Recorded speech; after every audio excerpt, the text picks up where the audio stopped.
പ്രാർത്ഥന സ്വീകരിക്കപ്പെടുന്നവനായിരിക്കണം. സ്വീകരിക്കപ്പെടാൻ എന്താണ്? ഒരു പാപത്തിന് വേണ്ടി പ്രാർത്ഥിക്കരുത്, ഒരു തെറ്റ് ചെയ്യാൻ അവസരത്തിന് വേണ്ടി പ്രാർത്ഥിക്കരുത്. അതേപോലെ തന്നെ നമ്മൾ ഖത്തിഅത്തുർ റഹ്ം, കുടുംബബന്ധം മുറിക്കാൻ വേണ്ടിയിട്ടാവരുത്. ഒന്നതാണ്. രണ്ടാമത്തെ നിബന്ധന, അവൻ ഒരു അക്രമിയാകാൻ പറ്റും. കാരണം അക്രമിക്കുന്നവൻ്റെ പ്രാർത്ഥന, അക്രമിയായവൻ്റെ പ്രാർത്ഥന അള്ളാഹു കേൾക്കൂല. പിന്നെ നല്ലത് തിന്നണം സുഹൃത്തുക്കളെ. നമ്മൾ ആൾക്കാർക്ക് ഇഷ്ടമില്ലാത്ത പണം കുറേ കൊണ്ടുപോയി ബാങ്കിൽ ഇട്ടിച്ചിട്ട് എന്തെങ്കിലും കാര്യമുണ്ട് സുഹൃത്തുക്കളെ? എന്തെങ്കിലും കാര്യമുണ്ട്? നമ്മളെ സംബന്ധിച്ചിടത്തോളം അതിനേക്കാളും വലുത് അള്ളാഹിൻ്റെ അടുത്തുണ്ട്. അത് കിട്ടണമെങ്കിൽ ഈ കൊണ്ടുപോയി വെച്ചിൽ ഹറാമില്ലാതിരിക്കണം. ഉണ്ടാവും. ഇന്നല്ലാഹ ത്വയ്യിബ് ലാ യഖ്ബലു ഇല്ലാ ത്വയ്യിബ്. അള്ളാഹ് ത്വയ്യിബാണ്. അള്ളാഹ് നല്ലതല്ലാതെ അള്ളാഹ് എടുക്കില്ല, നല്ലതല്ലാതെ അള്ളാഹു എടുക്കുകയില്ല എന്നാണ്.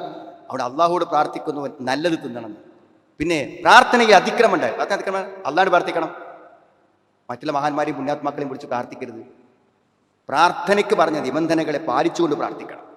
പിന്നെ ഹൃദയ സാന്നിധ്യം വേണം. ചിലക്കാർ ഇങ്ങനെ കൈയിടിച്ച് ഉറങ്ങുന്നുണ്ടാവും, കൈയിടിച്ചിങ്ങനെ ഉറങ്ങുന്നുണ്ടാവും. പ്രത്യേകിച്ച് ഈ കൂട്ടദ്വയൊക്കെ ഉള്ളിടത്ത് പോയാൽ കാണാം, ആൾക്കാർ ഇങ്ങനെ കൈയിടിച്ചിട്ട് ഇങ്ങനെ ഉറങ്ങും. അള്ളാഹിന്റെ മുമ്പിൽ ഇങ്ങനെ കൈയിടിച്ച് ഉറങ്ങണവരുടെ അവസ്ഥ എന്താ സുഹൃത്ത്? മനസ്സാന്നിധ്യത്തോടു കൂടെ ചോദിക്കേണ്ട ചോദ്യം. നിങ്ങൾ ഉത്തരം കിട്ടുമെന്ന് ഉറപ്പിച്ച് നിങ്ങൾ പ്രാർത്ഥിക്കണം.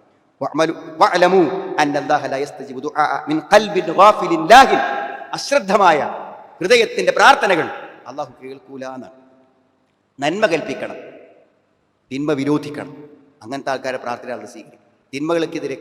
തിന്മകൾ കണ്ടിട്ടും കണ്ണടച്ച് ജീവിക്കുന്നവരുടെ പ്രാർത്ഥന ചിലപ്പോൾ സ്വീകരിക്കാതെ പോകും എന്നും ഹദീസിൽ കാണാൻ പറ്റും. വല്ലദീ നഫ്സി ബിയദിഹി ലതഅമുറന്ന ബിൽ മഅറൂഫ്, നിങ്ങൾ വലതൻഹൗന അനിൽ മുൻകർ, നന്മ കൽപ്പിക്കണം, തിന്മ വിരോധിക്കണം. ഔ ലയുഷികന അല്ലാഹ് അയ്യബഅസ അലൈക്കും അദാബൻ മിൻ, അതല്ലെങ്കിൽ അള്ളാഹു നിങ്ങളുടെ മേൽ ശിക്ഷ ഇറക്കും. തദ്ഊനഹു, അപ്പോൾ നിങ്ങൾ അല്ലാഹ് എന്ന് വിളിക്കും. ഫല യസ്തജിബു ലക്കും, അവൻ നിങ്ങൾക്ക് ഉത്തരം തരൂല. അതേമാതിരി പ്രാർത്ഥിച്ചു കഴിഞ്ഞാൽ എന്താ ഉത്തരം കിട്ടാത്തത്, ഞാൻ എത്രയേ പ്രാർത്ഥിച്ചത് പറയാനേ പാടില്ല. പ്രാർത്ഥനയിൽ ധൃതി കാണിക്കുന്നവന് അള്ളാഹു അവൻ്റെ ആവശ്യങ്ങൾ നിർവഹിക്കപ്പെടാതെ കടന്നേക്കാം.